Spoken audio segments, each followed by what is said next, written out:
అందరికీ నమస్కారం అండి. సో, ఈ వీడియో చూస్తున్న ప్రతి ఒక్కరికి గూడా నా హృదయపూర్వకమైన వందనాలు చెల్లిస్తున్నాను.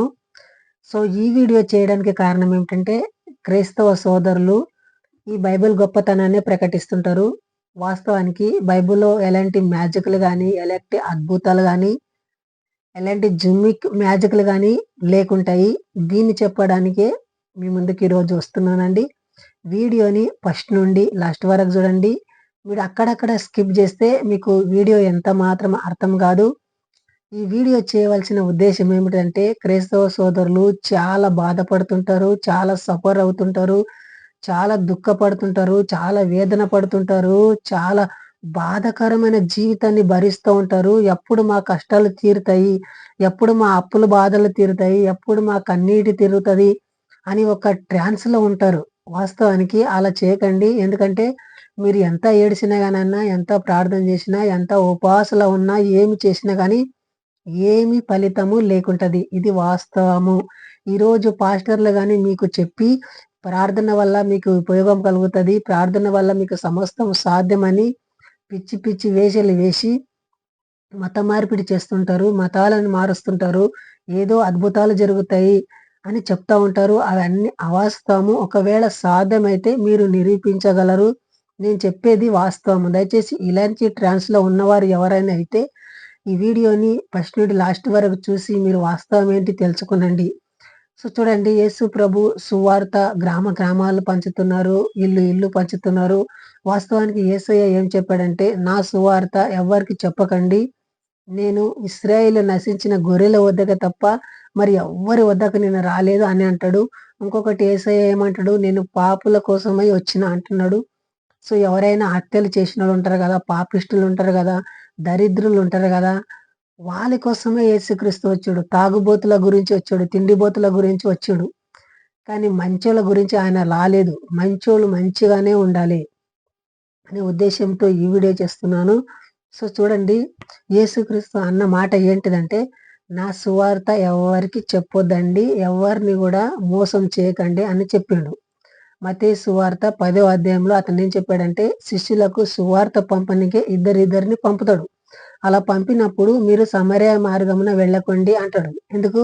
వాళ్ళు నాకు సంబంధించిన వారు కారు. వారి మార్గంలో మీకు వెళ్ళకండి. వారికి సువార్త గూడా చెప్పకండి అని చెప్తాడు. ఇంకొకటి సమరయ మార్గంలో వెళ్ళకండి అంటాడు. అన్యజనుల మార్గంలో వెళ్ళకండి అంటాడు. అన్యజనులంటే మన ఆల్ ఇండియాలో ఎవరైతే ఉన్నారో వారికి గూడా వర్తిస్తది. రకరకాల దేశాలు వర్తిస్తది. అన్యజనులు. స్వజనులంటే ఎవరంటే ఇశ్రాయేలుకు వర్తిస్తది. ఇశ్రాయేలును రక్షించనీకనే అతను వచ్చిండు.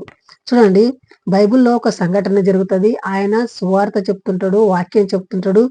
అక్కడ ఎట్లా అక్కడ ఎట్లా క్రిటిసైడ్ చేస్తుంటాడంటే ఆయన, చూడండి, మీరు జాగ్రత్తగా వినండి.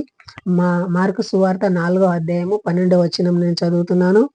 అక్కడ, అందుకు ఆయన, "దేవుని రాజ్య మర్మము తెలియజేయుట మీకు అనుగ్రహింపబడి ఉన్నది. కానీ వెలుపట నుండి వారు ఒకవేళ దేవుని వైపు తిరిగి పాప క్షమాపణ పొందుదరని వారు చూచుటకైతే చూచియు, కనుగొనకను, వినుటకైతే వినియు, గ్రహింపకను ఉండుట అన్నియు ఉపమాన రీతిగా వారికి బోధింపబడుచున్నాయని వారితో చెప్పెను." చూడండి, ఈ వాక్యం మీకు అర్థం కాకపోవచ్చు. నేను ఎక్స్‌ప్లెయిన్ చేసి చెప్తా. చాలా మంది పాస్టర్‌లు గూడా ఇది ఔట్ ఆఫ్ కంట్రీస్‌లో పోతారు. అంటే ఈ వచనాన్ని చదవకుండా ఇక ముందు ఇంటికి ఈ వచనంలో చదువుతారు గానీ, ఈ వచనం మాత్రం చెప్పరు. గుర్తుపెట్టుకోనండి. మార్కు సువార్త 4వ అధ్యాయము 12వ వచనం. ఇక్కడ ఒక సువార్త చెప్తుంటాడు. యేసుక్రీస్తు వాక్యం చెప్తుంటాడు. దేవుని రాజ్య సువార్త చెప్తుంటాడు. అప్పుడు ఏం చేస్తారంటే ఈ శిష్యులు అంటున్నాడు, "బోధకుడా, నువ్వు చెప్పే వాక్యము ఇతరులకు అర్థం కాకొచ్చింది. ఓన్లీ ఇశ్రాయేలుకే అర్థమవుతుంది. మరి దేనికోసము" అనంటే అతనేమంటాడు, "దేవుని రాజ్యము ఇశ్రాయేలు కోసమే అనుగ్రహింపబడింది." యెహోవా దేవుడు గూడా అంటాడు, "నేను ఇశ్రాయేలుని ఏర్పరచుకున్న, ఇశ్రాయేలు నువ్వు నా స్వజనము" అనే చెప్తాడు. అంటే రక్షణ ఎవరు పొందుతారు? ఇశ్రాయేలే పొందుతారు బైబిల్ ప్రకారంగా. సో, ఈ శిష్యులేమంటారంట, "బోధకుడా, నువ్వు చెప్పే వాక్యము, నువ్వు చెప్పే బోధ ఇతరులకు అర్థం కాదు. ఓన్లీ మాకు మాత్రమే అర్థమైతున్నది. ఇటెందుకు నువ్వు చెప్తున్నావు" అంటనంటే యేసయ్య ఏమంటాడు, ఒకవేళ వారు కూడా మారు మనసు పొంది దేవుని రాజ్యములో చేరుతారేమో అని ఓళ్ళు చూసియుడు చూడండ్లక వినియు వినలాగా వారికి అర్థం కాకుండా చెప్తున్నా అని అంటాడు. దీని అర్థం ఏమిటి?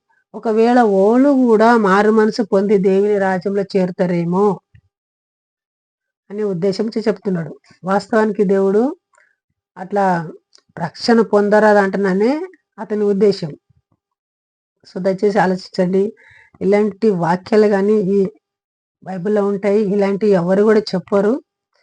సో ఈ యొక్క వీడియో మీకు గిన నచ్చితే లైక్ చేసి సబ్స్క్రైబ్ చేయడం మర్చిపోకండి. మీరేమైనా డౌట్లు ఉంటే కామెంట్ చేసి చెప్పండి. సో ఇంతవరకు ఈ వీడియో చేసినందుకు జై హింద్, వందే మాతరం.